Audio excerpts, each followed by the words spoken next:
Hello students, so today I am going to explain you how to input any values.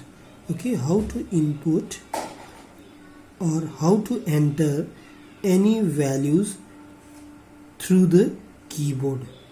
Means if you want to enter the values in the form of dynamic.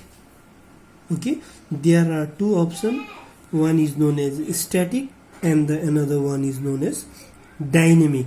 So static means your values, whatever the values you are going to consider for the variables is known as static. But if you want to change the value of that particular variable again and again, so we call it as dynamic. So if you want to run the same program again and again and you want to give different values, so you have to consider that variable as dynamic. So how can we consider it as dynamic? By inputting the value, by giving the input from the keyboard. Okay, so that can be done with the help of two ways. Okay, so before going that, just I want to recall you that what is package actually. Okay, so package in Java is basically a collection of classes. Fine, it is basically what? A collection of classes, and each package includes related built-in function which may be used while developing programming logic. Okay, fine. So now some more term that needs to be known to you. Okay, see here, buffer. So actually what is buffer? Okay, sometimes the definition may come. Okay, what is buffer? It is actually defined as a very high speed temporary storage. Temporary storage means, suppose if you want to write anything, if you want to write certain programs, okay, for the time being, and we don't want to store it, means we write on the Java programs in BlueJ. So all those programs are being written on the temporary storage. Okay, certain spaces are required to write down the programs, and until and unless we save, that work is being done in the temporary storage. Okay, so that storage is known as, actually that is cache memory, and that is termed as buffer.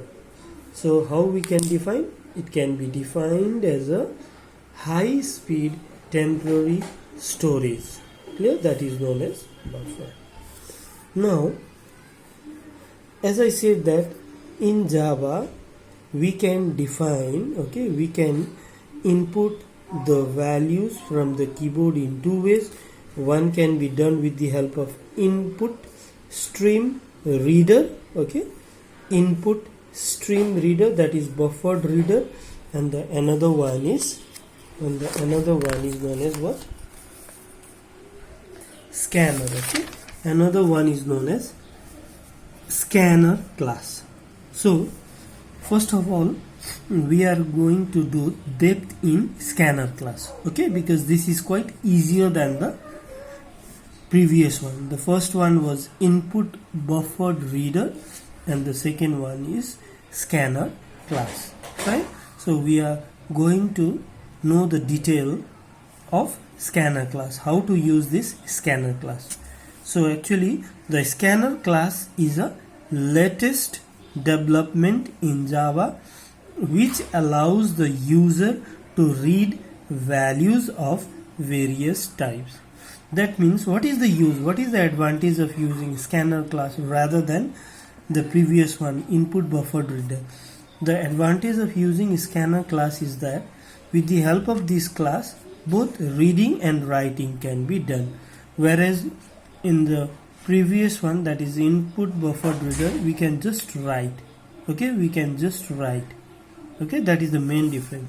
So if we are using this scanner class, so this class, before using the class, that has to be defined under certain package name. Okay, whatever the classes we come to know, okay, whatever the classes we come to know, that comes under certain package name. As we knew what is package, it is nothing but a collection of similar kind of classes. Okay, so many classes constitute the package, and all those classes should be of similar one. Okay, it should be of similar type. Okay, now see the syntax. If you want to use this scanner class, so at the beginning of the Java program we have to write import java.util.scanner. okay, so this is this class, is scanner class, and this class comes under the package name java.util. What is util actually? Util means utility. Okay, and to access this package name, it can be accessed with the help of keyword known as import, import, import. Okay, with the help of this keyword import, we are able to access whatever the packages are available in Java. Clear? Okay, now after using the scanner class, now we have to create an object. Okay, so how to create an object of the class scanner? See the example. I am not going through this detail. Okay, the main point I am going to tell you. Okay, say this scanner is the class and this sc is the object. Okay, instead of sc you can write anything. You can write a, b, c, d, x, y, z, etc. anything. Okay, why it's written sc? Just its short form sc means everyone can know that this is a scanner. Okay, it's an object. So instead of sc you write a, b, I, n. Okay, you can write anything, that's not a big problem. Okay, so here scanner is known as the class, sc is known as an object, equals to is a relational operator. Hello.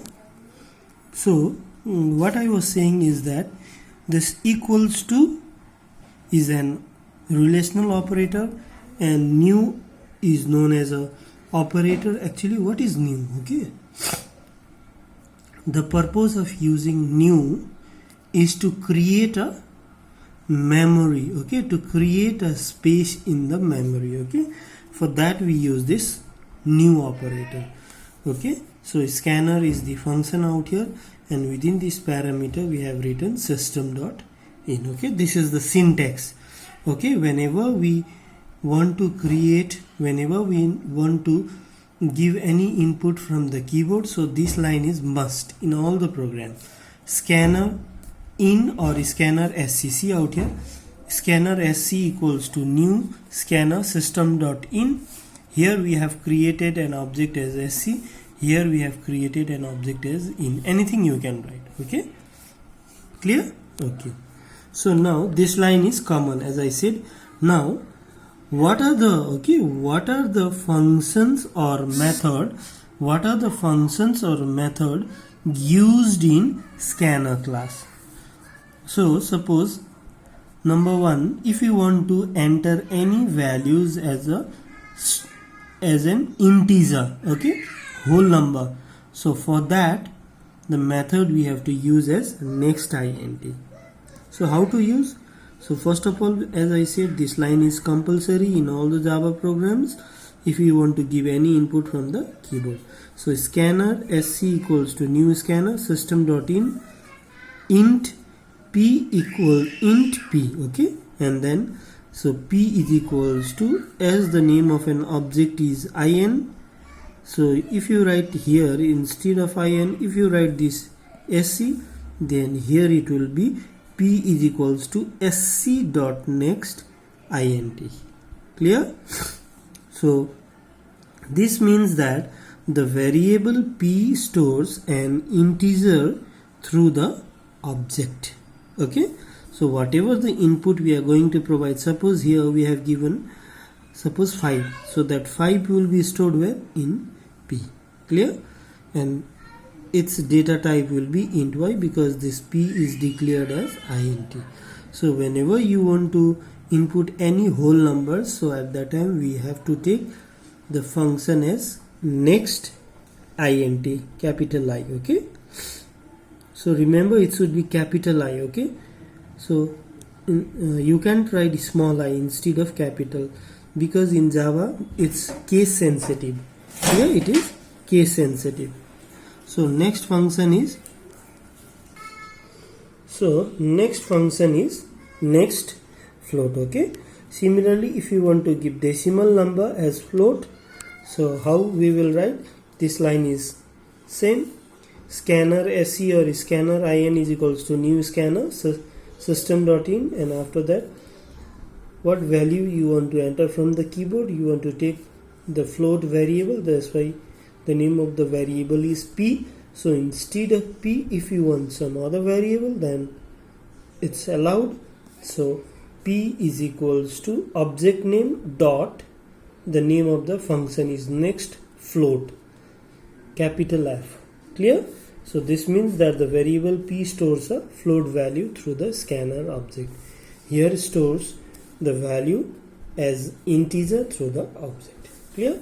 Similarly, if you want to enter double, okay, so as we know the difference between float and double, fine.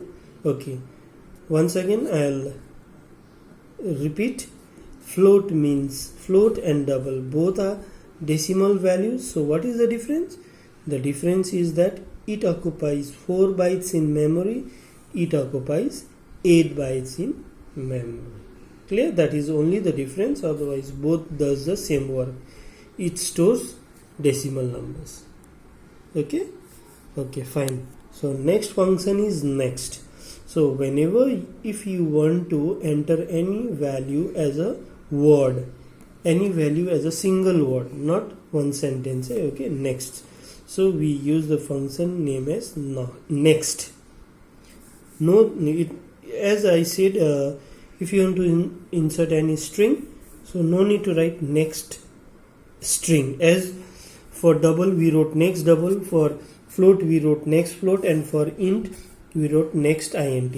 So for string, sir, why not next string? Okay, remember, so there will be just next. Okay, no need to write string. If you write next, then it will consider any value as a string.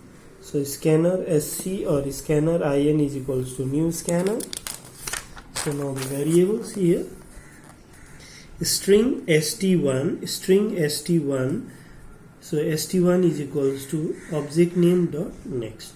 So this means that the variable str1 stores the next token as string from the scanner object.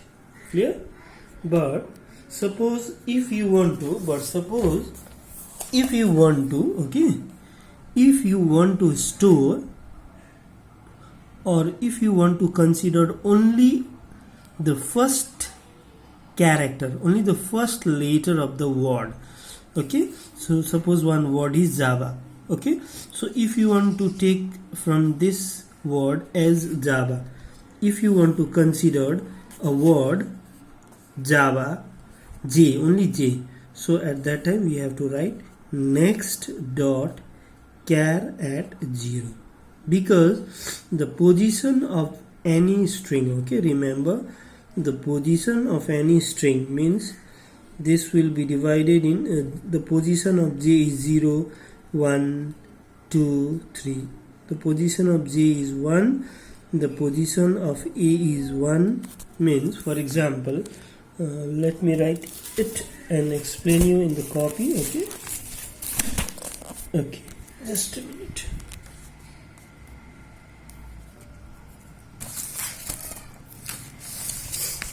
Suppose I have considered one string